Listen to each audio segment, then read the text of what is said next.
எனக்கு ரொம்ப பிடிக்காத விஷயம் என்னென்னாக்கா, நமக்கு பிடிச்சவங்ககிட்ட பேச கூடாதுன்றது தான். நமக்கு ஆரம்பத்துலேருந்து சின்ன வயசுலேருந்து நாம் பிறந்த இடங்களில் இருக்கிறவங்க நமக்கு நண்பர்கள் இருப்பாங்க, அவங்க கூட பேசக்கூடாதுன்றது தான். அதில் சில பேர் என்னென்னாக்கா, புது உறவு வந்திருக்கும், அவங்க அந்த உறவை வச்சுட்டு அவங்க கூட பேசக்கூடாது, அவங்க எங்களுக்கு எதிரி.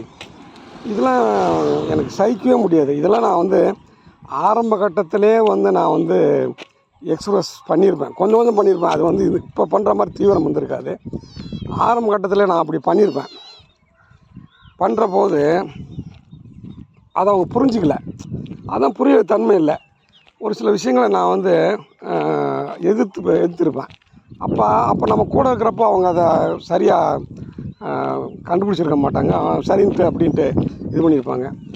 அப்போ யாரை அவங்களுக்கு பிடிக்கலையோ நம்ம அவங்க கூட சேரக்கூடாது, அவங்கள பேசக்கூடாது. ஆனால் அவங்க இதில் என்ன போயிட்டுன்னா, சின்ன வயசுலேருந்து நம்ம அவங்க கூட பழகிருப்போம். இதுதான் பெரிய இது. இப்படி பல நேரங்களில் நடந்திருக்கு நமக்கு. இதெல்லாம் நமக்கு பிடிக்காது. ஏன்னா நம்ம அப்பா கூட கிட்டத்தட்ட என்னோடய 32 வயசு வரைக்கும் நான் அப்பா கூட நல்லா நட்பாக பழகியிருக்கேன். ஆனால் யாருக்கிட்டையும் அப்பா சும்மா லேசாக சொல்லுவார், அவங்கெல்லாம் கொஞ்சம் சரியில்லடான்னு சொல்லுவார். ஆனால் அவங்க கூட பேசாத, நீ உறவை வெட்டிக்க அப்படின்னு சொல்ல மாட்டார். ஆனால் நம்மளை சுற்றி இருக்கிற மற்ற ஆட்கள் நீ பேசக்கூடாது, அவங்களுக்கு கண்டிப்பாக பேசக்கூடாது அப்படின்னு சொல்லி பெரிய பிரசங்கமே பண்ணுவானுங்க. அது நமக்கு ரொம்ப கடுப்பாக இருக்கும்.